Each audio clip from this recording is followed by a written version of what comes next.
공매도 금지 이후 폭락한 한국 증시, 개인 투자자로서 가장 좋은 전략은 무엇일까요? 안녕하세요. 직장인 투자자입니다. 공매도 금지가 하루짜리 이슈로 끝나고 오히려 시장이 연속적으로 하락하자 투자 심리는 더 안 좋아지고 있습니다. 몇몇 기사들에서는 공매도 금지로 인해서 외인이 이탈된다라는 자극적인 기사로 시장의 공포를 더 조장하고 있습니다. 기사를 보시면 공매도 금지발 외인 이탈, 메릴 린치 한 주식시장에서 엑시트, 메릴 린치 내년 한국 주식 대차 서비스 수익 목표치 없음, 공매도 전면 중단 발표 전 선제적으로 발뺀 셈 등의 자극적인 기사가 나오고 있습니다. 하지만 쫄 필요는 없습니다. 먹을 게 많은 외인들이 한국 증시를 떠날 일이 없습니다. 자신의 종목이 떨어지고 시장의 흐름도 뒤숭숭한 상황에서 현재 제가 대응하고 있는 시장의 뷰와 저 같은 개인 투자자가 가장 쉽게 시장을 대응할 수 있는 방법을 영상을 통해 전달드리고자 합니다. 첫째, 공매도 금지에 대한 성공 여부에 대한 생각입니다. 우선은 이번 주 월요일 시장은 오버슈팅을 하였고 항상 시장에서 과한 작용 뒤에는 과한 부작용이 생기게 됩니다.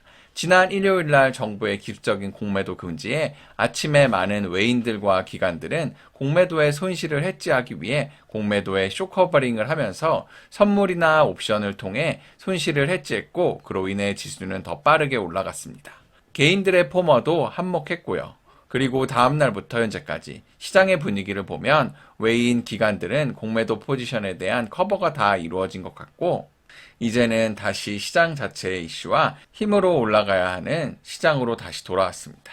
결론적으로 공매도 금지에 관한 이슈는 끝났고 이제 시장 자체의 힘으로 방향이 결정날 것입니다. 둘째, 개인 투자자 입장에서 그럼 가장 승률이 높은 자리는 어디일까요? 요 며칠 시장이 하락을 하였다 하였어도 시장은 월요일 날 발생한 상승 갭을 아직 채우지 못하였습니다. 우선은 해당 자리까지 조정이 나온다면 저도 저가 매수에 좀 동참해보고 싶습니다. 하지만 해당 갭자리가 지난 금요일에 발생한 미국 증시의 좋은 흐름에 대한 결과값으로 생긴 상승 갭자리면 어쩌면 미국 증시가 지난 금요일 상승분 이하로 하락하지 않는다면 우리 시장의 상승 갭은 안 채워지고 시장의 흐름에 따라 상승이 결정날 수도 있을 것 같습니다. 다만 현재 인플레 상황과 앞으로의 금리 인상에 영향을 많이 줄 11월 11일에 10월 CPI 발표 등 아직 굵직한 이슈들이 많기 때문에 시장의 급격한 상승은 어려울 것 같습니다.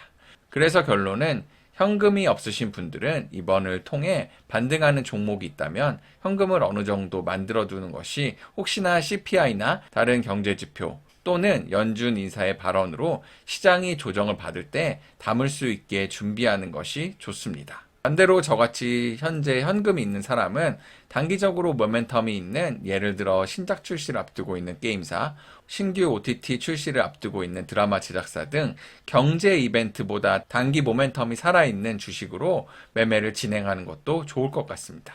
시장은 점점 난이도가 올라가고 있습니다. 다들 정신 바짝 차리고 성투하세요. 영상을 보시고 도움이 됐다면 구독과 좋아요 눌러주시고 다양한 의견 남겨주세요.